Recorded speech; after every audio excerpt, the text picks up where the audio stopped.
Welcome to the Infinite Wealth Podcast, where we teach clients how to build wealth and create passive income without the risk of Wall Street.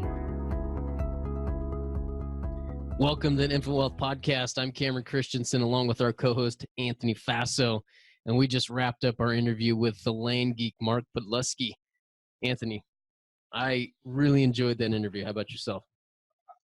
I did too. And, you know, a lot of our listeners are looking for ways to create passive income. They want to get out of that rat race. You know, and financial freedom, as Robert Kiyosaki defines it, is your passive income being more than your expenses. Mm-hmm. So, and there's a lot of ways to do that.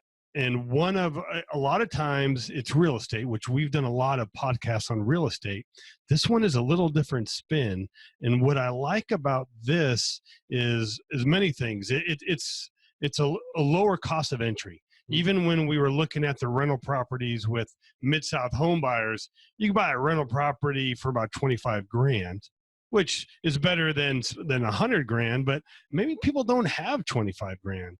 But really, Mark had said, really a good way to start here would be like a minimum of 5 grand. Mm-hmm. And that makes it easier for somebody to get into. So if you're interested in getting out of the rat race and creating some passive income, you are going to love this episode. Yeah, I saw a whole bunch of similarities between Mark's business model and what we do. One of the things that hit me immediately in reading his book and then also talking to him was his abundance mindset. Right? We've talked about that before, as abundance versus scarcity. He is not afraid of competition as far as even creating his own. I mean, he's got courses, and this book tells us exactly what he's doing and how to go do it ourselves if we want to. And so when you hear somebody that has that mindset, it's awesome, right? The other thing that he talked about was, he says, hey, his business is simple, but it's not easy. Mm-hmm. And we talk about that all the time, is using the infinite banking concept. It's simple, but it's not easy. And mainly it's a lot of the head trash that kind of comes along with it. A lot of the noise from outside that comes along. So, and then that last piece that I was going to compare was really the grit, right? Is he talks about having kind of a slow start to that business model and allowing 12 to 18 months to kind of get up and going. And it's very similar to our business. Is we've got a slow start when you look at the policy and how it performs. And, it's just another testament that nothing's easy, nothing's quick, but if we're not short-sighted, we can keep our eyes on kind of the prize and just keep on going, that there's a lot of riches in store. You know, we've often talked about our 5 pillars of wealth, and this is the only one that I can name off the top of my head that actually fits all 5. Yeah. Just to remind everybody, the first, our 5 pillars is cash flow. It's having your own business or investments, real estate and lending, and also the infinite banking concept. You know, all of these pillars have stood the test of time. They still work during the Great Recession, during the Great Depression. These are things that have been going on for 100 years, and land has been going on even longer. And I think that when you can incorporate the infinite banking concept and add that to flipping land, it's just gonna make the returns even better and easier. Absolutely, I agree. And we're big on investing on yourself is the number one investment. If Mark is going to share, he has a special for our listeners where you could get a free course that's valued at $97. That's going to be in the podcast notes, but there's also some other education in there. So if this is something you are looking for, I would not be afraid. This would be a great opportunity to take a policy loan and invest in the training, and potentially use a policy loan to start investing in flipping land. I think that this goes very well with the infinite banking concept. I agree with 100%. And I agree with the fact that Mark thought I was on steroids. Well, I was going to say, you beat me to it, Mark might need to check his glasses. First time in my life I've ever been accused of being on steroids, but yeah, he was saying how good a shape Cameron is in, and just nothing to me. I mean, maybe I need to wear smaller shirts. I don't know. But Mark was a great interview. We have read his book. And I really think if you're looking to create some passive income, you're going to enjoy this episode. Absolutely. Welcome to the Infinite Wealth Podcast. I'm Cameron Christensen, along with our co-host Anthony Faso. And I got to tell you, I'm excited today. We've got joining us Mark Podolsky, and he is with the Land Geek. And Mark, on one of your intros, it said that you were on a mission to rid the world of solo economic dependency. What does that mean? So solo economic dependency means that if you're personally not working, you're not generating any income. So if you don't show up for your job, you've got solo economic dependency because that paycheck stops, you don't get paid. If you're a dentist and your hands aren't in someone's mouth, you're not generating any revenue. If you're a graphic designer, you're not doing the work, you're not generating any revenue. So anyone that has a one-to-one, input to output with their labor to their work has solo economic dependency. So if we pick on the person, let's just pick on the dentist. All of a sudden they're out and they're working on a home project. They cut their hand off. They're done. Boom. They're out of business. And, there's a lot of risk. Somebody, we've all heard downsizing, a lot of risk. So we all want that additional stream of income. And ideally, the best one is a passive income stream where you make money in your sleep. That sounds good. Yeah, that's what we're talking about. Now, Mark, share part of your story where you, particularly in your book, Dirt Rich, you talk about how you went from, and I think you describe it as a soul-crushing job, into reaching financial freedom. Can you share how you came to that journey? Yeah, I don't know if you guys have ever had a bad job, but I certainly have. I mean, I was an investment banker and I specialized in mergers and acquisitions with private equity groups. And Anthony, Cameron, it got so bad for me. I wouldn't get the Sunday blues anticipating Monday coming around. I'd get the Friday blues anticipating the weekend going by really fast and having to be back at work on Monday. I mean, I was micromanaged. I had a 45-minute commute to work and back, no control. It just was horrible. And then the stress of it all. So my firm hires this guy and he's telling me that as a side hustle, he's buying up raw land, pennies on the dollar at these tax deed auctions, and he's flipping them online and he's making a 300% return on his investment. So I'm looking at companies all day long, and a great company has 15% EBITDA margins or free cash flow. Your average company is 10%, and I'm looking at companies all day long less than 10%. So of course I don't believe him. I got $3,000 saved up for car repairs. I go to New Mexico with him. I do exactly what he says to do. I buy up 10 half-acre parcels, average price $300 each. I put them up all online. They all sell for an average price of $1,200 each. It worked, 300%. I know. I can see Cameron shaking his head there. I'm in disbelief, and one of the reasons is because I've heard about raw land, and my understanding was that you always had to have deep pockets to be in raw land, and also in conjunction is that it was a long-term buy and hold strategy. And until I read your book, that was my understanding of it. No, that is the typical strategy. When you think of raw land investors, you think of Ted Turner, Jeff Bezos, Warren Buffett, these billionaires buying timberland or productive farmland and making their 8%. So this model is pretty different. And I'll kind of walk you guys through it in a second. But what happened was, just to finish Anthony's question, how I got to this point, was I went to another auction where I live in Arizona. And again, this is 2000. There's no one in the room. I'm buying up lots. I'm buying up acreage with all the money that I'd made from the first auction. And over the next 6 months, I made over $90,000 cash. Wow. So I go to my wife. I'm like, honey, I'm going to quit my job. I'm going to become a full-time land investor. And she's pregnant. So she goes, absolutely not. Yeah. She says so no. I said, okay. She said no. So I said, okay. I'm a little impulsive.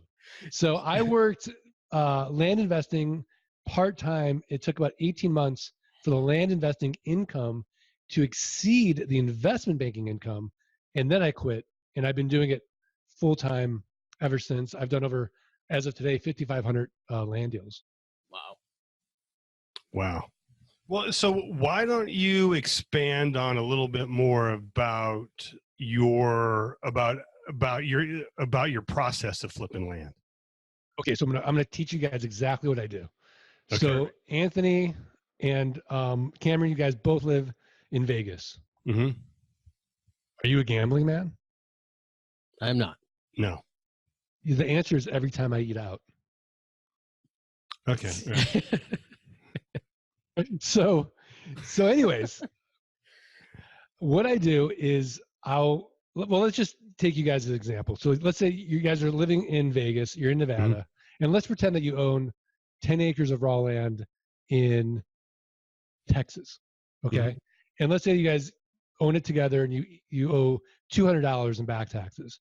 Okay. Well, when I get this information, you're advertising two things to me. Number one, you guys are in Vegas, properties in Texas. You've no emotional attachment to that raw land. Number two, you're distressed financially in some way, because when we don't pay for things, we don't value them in the same way. You haven't paid your property taxes. As a result, the county treasurer is sending you guys a notice every single month. If you guys don't pay your taxes, you're going to lose this property to a tax deed or a tax lien investor. So what I'll do is I'll look at the comparable sales on that 10-acre parcel for the last, let's say, 12 to 18 months. I'm going to take the lowest comparable sale and I'm going to divide by 4. And that's going to get me what Warren Buffett would call a 300% margin of safety. So I'm not going to be like the housing guy saying, I'm interested in buying your land. And you're like, oh, I'm interested in selling my land. Yeah. I don't want to be in the appraisal business. I'm going to send you an actual offer of $2,500. If we look at the lowest comp being $10,000 on that 10-acre parcel. So you accept it. Now, in reality, 3 to 5% of people accept my quote unquote top dollar offer. But for you, $2,500 is better than nothing. So now that you accepted my offer, I've got to go through due diligence or this in-depth research. So I have to confirm that you guys still own the property, that the back taxes are only $200. There's been no breaks in the chain of title. There's no liens or encumbrances. This whole property checklist. And I have my team in the Philippines do it for about $11. And at the same time, they're getting me a GIS map, a plat map, aerial maps, everything that a buyer's going to want to know. So as I'm doing my due diligence, I'm making my marketing package up at the same time. Now, if I were going to invest $5,000 or more in this raw land, I would actually go through a title company. But for $2,500, I'm just going to take a little bit of risk and close directly with you guys and use my team who's hooked up to an American title company anyways in the Philippines. Everything checks out. I buy your property, and now I'm going to sell it 30 days or less. So I know you guys know, but do you know who I'm going to sell it to first? We know, but I would tell you. We cheated, yeah. Yeah. But tell the listeners. It's a great strategy, but share. So this is why the land is such a cool niche, because we have a built-in best buyer, like unlike any other real estate niche, because it's the neighbors who are going to be most interested in buying that property from us retail. So we'll send neighbor letters saying, hey, here's your opportunity before I go to the open market. Expand your holdings, protect your views, protect your privacy, know your neighbor. So oftentimes the neighbors will buy it. Now, if they pass, I'll go to my buyer's list. My buyer's list passes, I go to a little website you probably never heard of called Craigslist. It's 10th most trafficked website in the United States. I'll go to an even smaller one. Maybe you've heard of something called Facebook.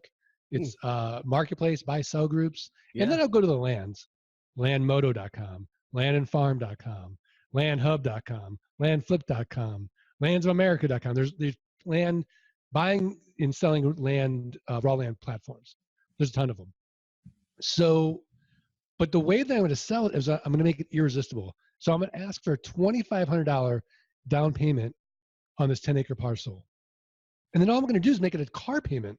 Let's say $449 a month, 9% interest over the next 84 months. So it's a one-time sale. I get my money out on the down payment. I might go 6 months out, and then it's a car payment. So I've got this passive income stream of $449 a month over the next 84 months at 9% interest with no renters, no rehabs, no renovations, no rodents. And because I'm not dealing with a tenant, I'm exempt from Dodd-Frank, RESPA, or the SAFE Act, any of this onerous real estate legislation. So the game that we play is, can we create enough of these land notes where our passive income exceeds our fixed expenses, and then we're working because we want to, not because we have to. Wow. So I like it. You do the deal, and then in theory, if this works, you're getting your capital back within a few months. Maybe hopefully it's 30 days, maybe it's 6 months, but then you're getting that profit or that passive income each month for 84 months. And I'd have to imagine sometimes people stop paying you. Yeah, that so happens. What happens then? So 90% of this business is automated between software, inexpensive virtual assistants, and more software on the back end. So I use a program called geekpay.io. And the beautiful thing about geekpay.io is it's a set it and forget it system. So once we put in their note, we're drawing money out from their bank account via ACH every single month. But if that check should bounce, I have a backup of their credit card on file that it will automatically hit. So it's taking my default rate from 8% down to 4%. But because I'm using a land contract, there's no cost to foreclose. I keep their down payment. I keep their monthly payments. They've got 30 days to cure their default. They don't, I'm just going to get another down payment and another note payment. And I extend out that note, and I've got an even larger ROI. So one thing we've commonly heard, we are big on passive income, and rental properties is one way in order to create the passive income. And one thing we always talk about is, I think you call it what, the 4 R's? Yeah, 4 R's. Explain the 4 R's, or is it 5? I don't know. Right. So let's say that, for example, we do a standard HGTV DIY network fix and flip. Mm-hmm. And we're going to put a tenant in there because now we don't want the cash. We want the actual passive income of rental property.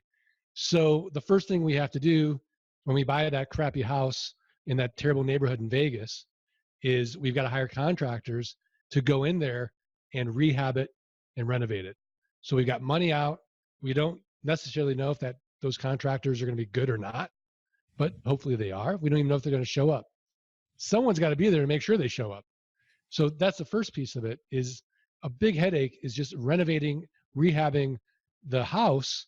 And so not only is there capital that you need to have to just buy the house, you need additional capital to renovate it.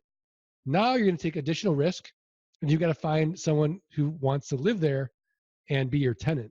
Well, if you've ever had to deal with tenants or renters, yikes, that's no fun either. So we're eliminating those 3 big headaches. And then of course, the fourth headache is these unknown variables. Let's say it's a rodent or trash or something going on that physical structure. Maybe the roof leaks. I mean, look, no one's ever called me at 2 a.m. telling me that the dirt is flooding. All right, Mark. So you had mentioned a couple things here as I got some follow-up questions for. One of the pieces you mentioned was 90% of this business is automated. You'd mentioned software, VAs, and then kind of software again on the back end. Could you explain that a little bit for us? Yeah, absolutely. Because the last thing that anybody wants is to build themselves another job. Yeah. Mm-hmm. So the whole idea is that you want to work on the business, not in the business. So on the front end of the model is something called LG Pass. It's the Land Geek proprietary automated software system. And so all we do is we get the list from the assessor, we put it into a CSV file, we upload that list into our software, and automatically using an API with lob.com, they do the address verification, they send out our first class mail of offers right to our potential sellers. Once they come back, then we use a little bit of automation, or we might use an inexpensive virtual assistant to do our intake, which means that the seller might be accepting our offer. They might be calling to yell at me. So we don't know. Or they might be, countering. So we want to qualify the seller. Now, it's not a good use of my time or your time to spend all day talking to potential sellers. So we have somebody that speaks good English, talk to them to make sure they understand the offer and they've really accepted the offer. Once it goes through that, then it goes back into our software, and then we start the marketing piece in there. So it runs through that piece. Now we have our inexpensive virtual assistants writing our ads. So we might create headline templates for them, but essentially it's a copy and paste, and we want to be everywhere. At the same time, we have our inexpensive virtual assistant going on the GIS map and finding the neighbors, uploading that list via CSV, and we're mailing out our neighbors again via the software. And then once we have it marketed, then we're going to have lots of people that are asking questions and maybe tire kicking. Again, we have our inexpensive virtual assistant handling that on email up until the point where we have somebody that we get the sense they're really serious, and then we'll have our acquisition manager close the deal, send them the link to make their down payment, or maybe take it over the phone, set up that note in GeekPay, rinse and repeat. And so that's how we scale it. And that way I work about an hour a week in Frontier Properties, where all I'm doing is I'm having a meeting with my team, my acquisition manager. How many offers went out? How many deals are pending? How many deals did we close? How many deals do we sell? And then God forbid you get a hold of me after I've had coffee, because I'm going to break something in the system. I'm like, wait, can we do this? What about OfferUp? Right? Let's market on Zillow. And all of a sudden, this thing that's been working really well, I'm breaking. You're breaking all these sorts of misconceptions that I've had. Number one is about land, and then number two was a misconception I've had about VAs, or that I've heard about VAs, is there's been a lot of headaches of, I've heard there's been a lot of headaches of people hiring VAs from the Philippines or anywhere else, and they kind of roll through them. So maybe touch on that. Have you had a good success? Do you find one or two that are good for you, or how has that worked out for you? Yeah, it's so funny when I hear that. Ultimately, if you are constantly having VA problems, who's responsible for that problem? You. Yeah. You as the CEO of your company. So we have a simple metric that we use. Let's say that we have a task that we've created a training on that should take 5 minutes. It takes me 5 minutes to complete it. Mm-hmm. So when we're training our clients how to do this business, we're not teaching them to abdicate. Like, don't just hand this off to somebody. Yeah. We want to delegate it. We want to know well enough how to do everything so that we can teach it really well to someone else. And a geeky way to do this is, while you're working, use a software like Fleek.io, Fleeq.io, to record yourself. And then it actually uses artificial intelligence, will transcribe it. It's amazing how to create this training document.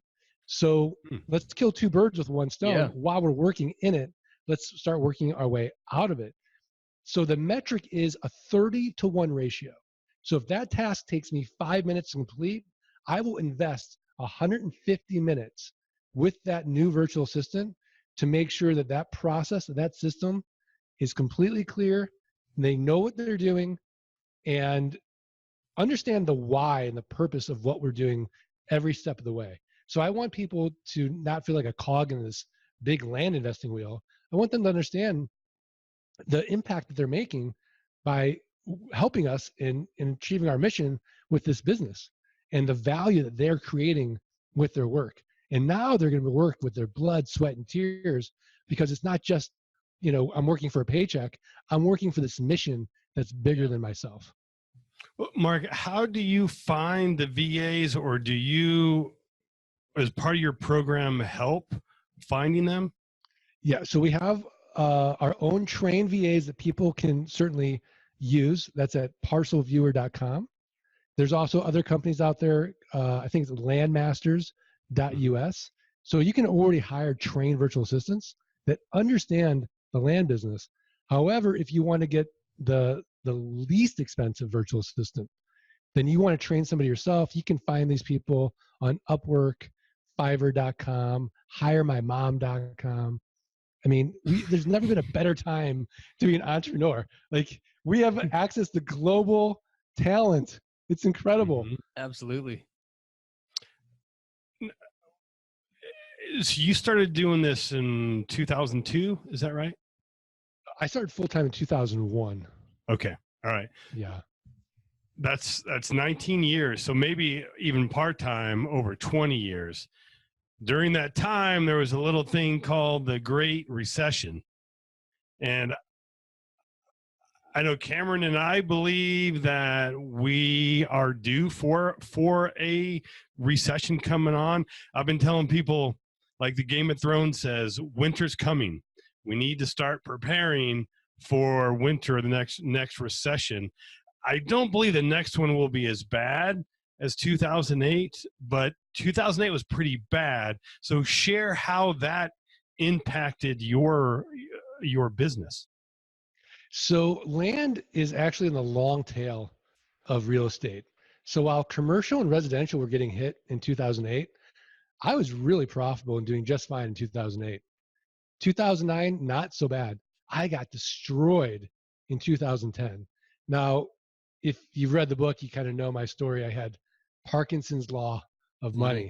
So the more money I made, the more money I spent. And I wish I had you guys as mentors to be like, oh, by the way, Mark, real estate's on a cycle. Maybe you should save some money for that cycle. That would have been helpful. I'm not mad at you guys. I don't blame you. Good. Sorry about that. I take full responsibility, but it would have been nice. So essentially then 2010, it was almost like it happened on one day. Like 50% of my note income just disappeared. Because for my buyers, it was between food or paying off their land, and they chose food.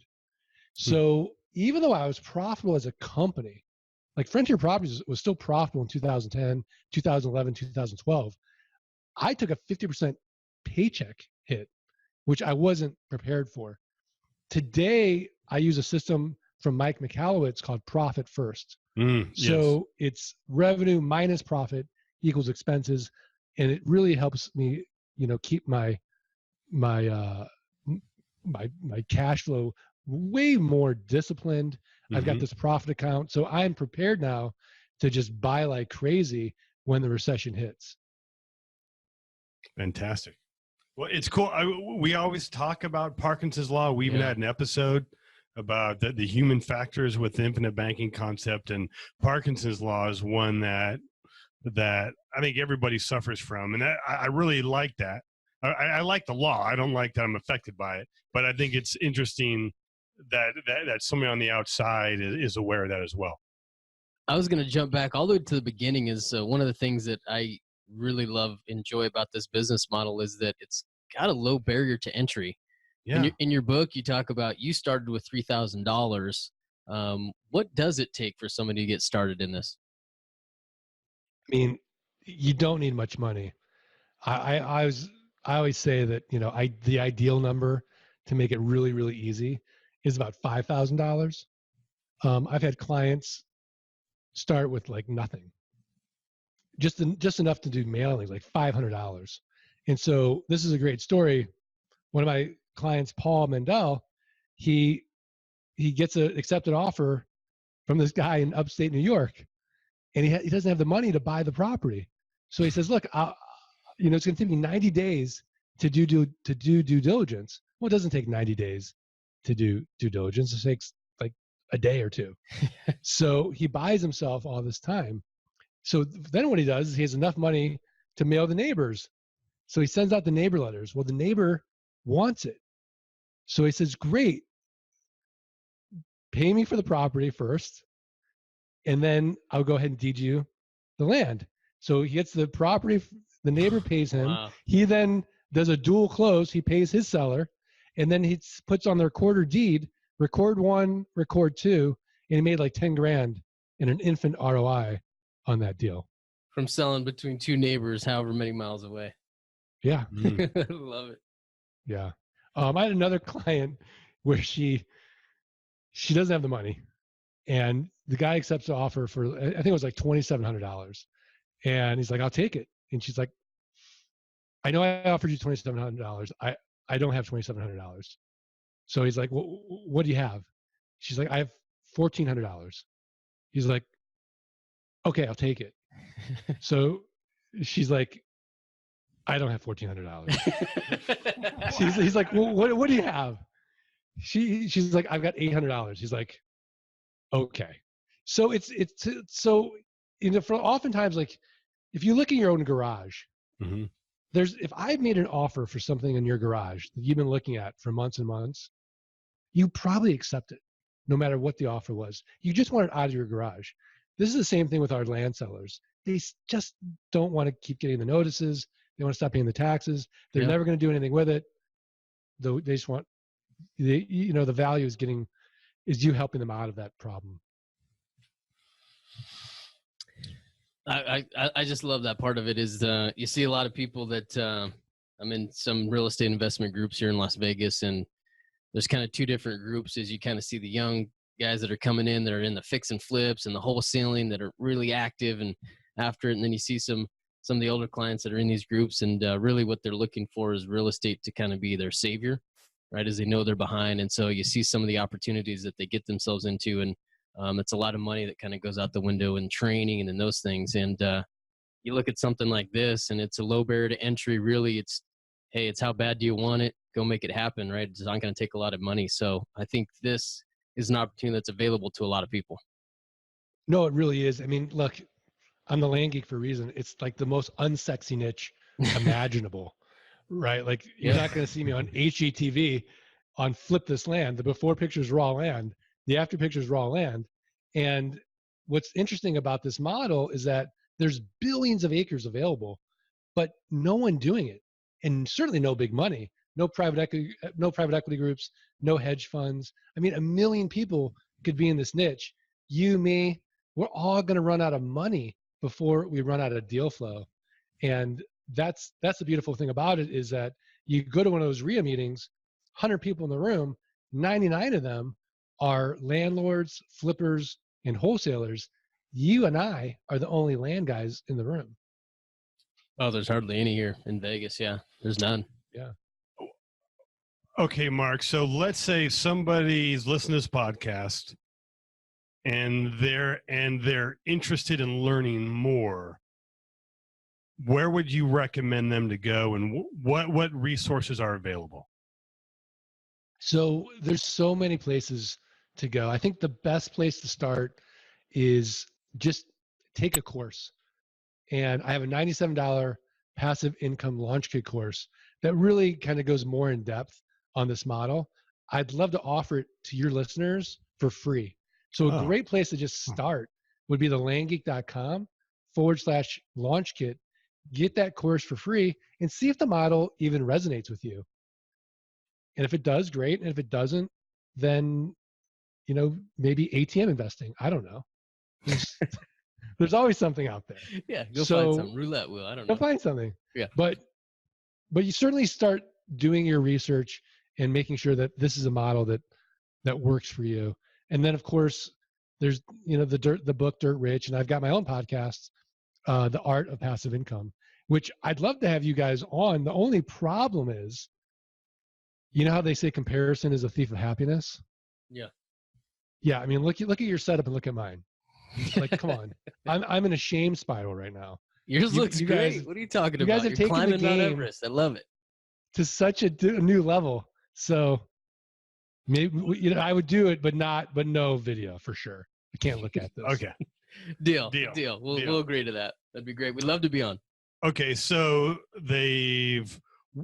thank you for that generous offer. So somebody's watched or taken that course, so they kind of have a big picture view. Okay, so now they want to start flipping land. What's the next step? So I've said the next step is getting training and smart cut it, because you and I both know that anything worth doing in life is hard. So it's a simple model, but it's not easy.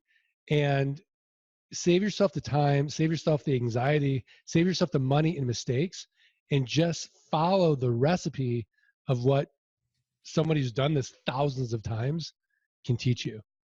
And so I would say get training. Now, it doesn't have to be my training, but get some type of training, and certainly smart cut the process so that you don't end up, you know, in an area you shouldn't be in, or making a mistake that easily could have been avoided, or just have paralysis by analysis. So, we have lots of different trainings to help people at all different levels, from do-it-yourselfers to people that just have more money than time and really want us to help accelerate them. So you mentioned the launch kit, but could you expand on those resources? Sure. We have 3 different training tools. The do-it-yourself is the Investor's Toolkit, okay, and that's just a digital training program, and it's great. But if you and I, like I know for me, those courses, like do-it-yourself, doesn't work. That's just me. Yeah. I don't have the self-discipline. Like let's just take working out. I don't know about, I mean, Cameron looks like he works out and probably has, it's probably jacked. But and Anthony, it's not like that you don't, but let's just face it, Cameron looks like he's on steroids. So anyways. First time in my life I've ever been accused. There's gotta be something wrong with the video here. Yeah. So anyways, he might have the self-discipline to get up at 4:30 in the morning and work out on his own and know exactly how to do it, have perfect form, not get hurt. I know for me, I want to do personal training, and I want somebody to hold me accountable, keep me focused, give me support, show me exactly how to do each exercise. And that's what we have as well in our training. We call our group training is flight school. And then of course we have the one-on-one training at all different levels as well. Now, tell us a little bit more about flight training, because I think you actually have one coming up in Vegas. Okay, so those are our live events. Those are our boot camps. And okay, whenever you get any type of training, you get 2 free tickets to our live event. Okay. Yeah. So what are they going to learn at the live event? So they are going to be immersed for 2.5 days in this land investing process. And it is intense. So they are going to learn from getting the list, to scrubbing the list, to pricing the list, everything that they need to know in deal flow. They're going to understand all the marketing, the 4 principles of marketing, the channels that are working right now.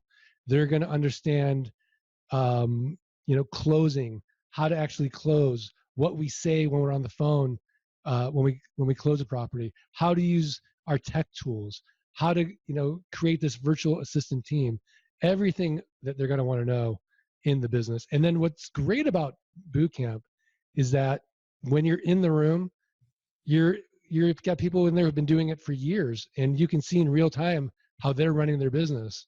And one of our favorite modules is Grill the Geeks. And so we just have people grill them. Like, how did you get started? What are you finding here?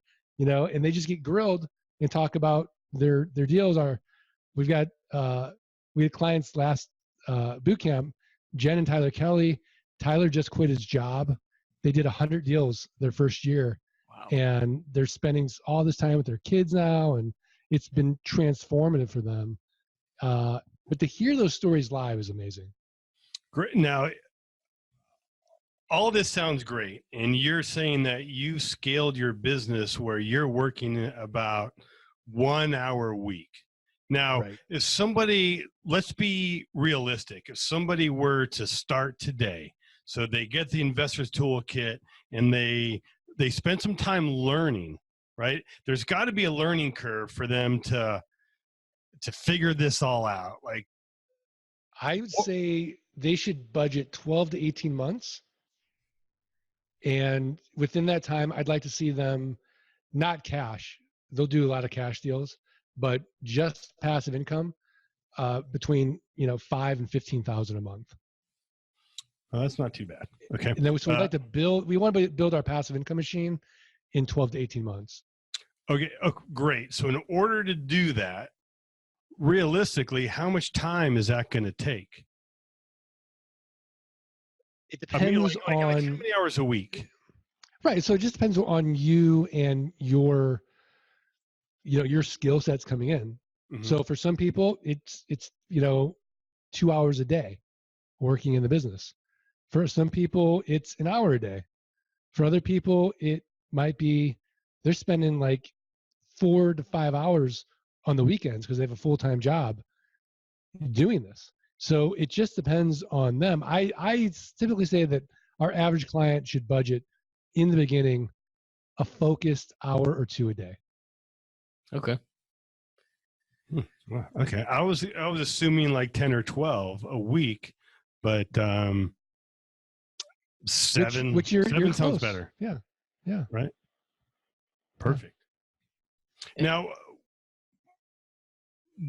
what do you think is the biggest thing that stops people? Like I'm sure you've had some people who've jumped all in, got the course and started doing it, but 18 months later they stopped.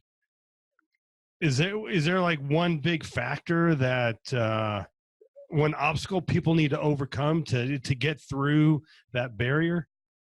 Yeah, I mean, it's whether it's land investing or owning a business. I mean, this is really running a business. So every entrepreneur will tell you that it takes grit to own and operate any business.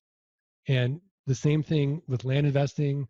If you're going to go into any type of niche or investing, anything, you've got to have grit. You've got to be able to, be persistent and keep your, really letting go of these artificial timelines where people say to themselves, well, in the next, 6 months, I need to make, $50,000 and have 5,000 a month of passive income. And then 6 months happens and they're not there. They're like, oh, it doesn't work. Well, who created this artificial timeline? So I love the Tony Robbins quote: we overestimate what we can accomplish in a year, but we underestimate what we can accomplish in 5 years. So the only way to fail in anything that's actually viable, right? We're not talking about like, I've been doing investment banking, and let's just pick on MLM, right? Where the average company might last 3 to 5 years. So who knows about the expiration date on certain models, but on a viable model that has a track record, the only way to fail is to quit. The along those same lines as you're talking about grit and quitting is I like your book because I like your book a lot for several reasons, but one of the things is that in there you lay out just the business model and you say, hey, do step 1, 2, 3, 4, 5. But in your book, you also devote 2 chapters in there to kind of the mindset. I think it's chapters 5 and 6. And you say, hey, listen, here's where most people will quit. It's not because of the business performance. It's because of what's going on in your head. And I enjoy that. And one of the things that I looked up was on page 105 is, this is a quote that you wrote in here. It says, I promise you this, you'll never see me standing in front of a mansion promising you that the path to success is an easy straight line that requires no work. Right? So you're not saying that this is easy. You're just saying that it's simple. It's here's the steps that we're going to lay out for you. You're going to hit some bumps in the road. Just keep on going. Yeah. I mean, nothing in life that's worth doing is easy. Yeah. Nothing. And this is, again, one of those things that's worth doing, but it's not easy. I like to think of like hockey players. So hockey players are hockey players because they love hockey enough to get knocked down and yet they keep getting back up. And that's the same thing in business. Like, you've got to love it enough that when you get knocked down, you're like, okay, take out the front teeth now. Yeah. Back teeth, side teeth are gone. I'm ready for more. Yeah. Chapter 6, I think you call it embrace the suck, right? This is, there's going to be parts where it's going to be painful. Yeah, Mark, absolutely. I have a question. Let's say that there's a listener out there that is, man, this is interesting, and they buy your book and listen to it, and they want to get more involved, and they'd like their wife to get involved, and the wife is like, flipping land, and she's she's not into it. Any advice for that listener or for me to better explain how this flipping land is? That it's better than it sounds. Yeah. So, look, happy wife, happy life. And we do come across this from time to time. Really what turns most spouses, whether it's the woman who's excited or the man, is when they come to boot camp, because it's real and, everyone's skeptical. So yeah, it's easy for me to say this works. It's self-serving for me to say, this is great and it works. And if you just do this and this and this, but when you hear it from other people who haven't been doing it forever and they're in, their first year or their second year, and you're seeing the results and they're telling their stories, it's way more real. It's way more credible. And then the spouses are like, oh my gosh, we have to do this. Yeah. But until that point, or, you can go on the website and listen to testimonials, but there's nothing like that, that interaction during a networking hour where there's no one around, no one has an agenda, and they just say, oh my gosh, this is transformative. You wouldn't believe this deal I did. They tell the story. They're so proud. And then everyone gets on board. But until that point, it's very difficult because, look, it's the Wild West out there. Yeah. Mark, you'd mentioned agenda. So I'm a skeptic by nature.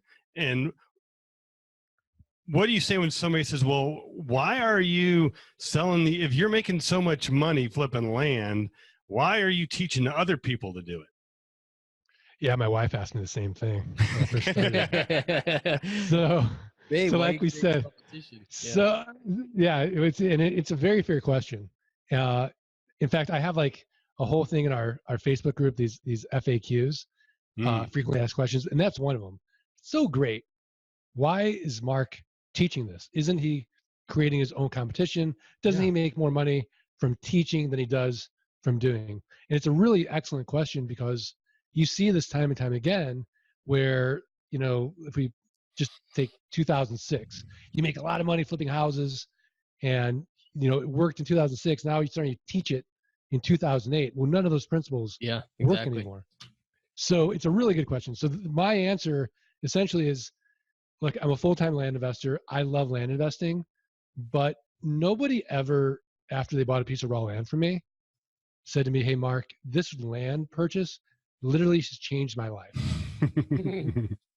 Versus, people that have been able to retire their spouses, quit their jobs, spend more time doing the things they really want to do. It's really made a huge impact in their life. And it's been so gratifying for me. And plus, like, after you've done something for 10 years, you want a new challenge. But I can tell you right now that this niche is going to stay nice and small. It's not sexy, and it's a huge market. I wouldn't do anything to hurt my own market. I love that. In our business, we've had the pleasure of kind of working with some very wealthy people and successful people, and almost to a T, some of those the most wealthy people that I've ever met have always been a part of something that's bigger than them, right? Whether it's a cause or something else. And I think that's kind of what you were describing there is, hey, this is great that I made a whole bunch of money, but in reality, what makes me feel good, what happiness is at the end of the day, is the ability to give back and teach somebody else how to do this. Yeah, no, absolutely. And I mean, it's kind of morbid to say, but I can die in peace now professionally, knowing that I've made enough of an impact. No, that's great, Mark. Last thing I was going to mention is in your book, Anthony was talking about spouses. Is in chapter 5, you kind of talk about the 2 characteristics that make somebody succeed in this, and you talked about the joy that you felt in getting a deal. And if you have that characteristic, then you'll do well in this industry. And made me think of my wife. And Jessica, if you're listening, I love you to death. Is that, man, we will go to the grocery store and we'll walk out of there and she will look at the receipt. And if they didn't charge her correctly, she will turn around and she'll go back. And she is awesome, and I think she would be a really good fit for this because of that simple fact right there. She loves getting a deal, and I was laughing as I was reading that chapter. I was like, you are describing my wife to a T, and so we will both be there at the boot camp. Awesome. Yeah, I mean, deal junkies love this. And it scales. You guys can travel the world. All you need is an expensive laptop and an internet connection, and you can work from anywhere doing this. We have several international clients. We had clients, Rachel and Sean, they got like, I want to say 5,000 or 6,000 a month in passive. They just quit their jobs and just started traveling around the world doing the land business together. They didn't have kids. It was easy. That's great. That's great. Mark, thanks for joining us today. Really appreciate it. Cameron, Anthony, it's been a pleasure, even though I don't have the red mic and I feel a little badly about it. We'll get you. I really appreciate you guys having me. Absolutely. One last time, tell our listeners where they can find you at. Yeah, thelandgeek.com, and get the launch kit at thelandgeek.com/launch kit and get it for free just for being an Infinite Wealth podcast listener. Awesome. Thanks for extending that invite, and we'll be sure to add a couple resources to the book and anything else on the podcast too. Perfect. Yeah. Thanks, Mark. Thanks for listening, and be sure to subscribe so you don't miss out on the next episode. Also, check out our website, infinitewealthconsultants.com, to find our podcast along with other additional resources.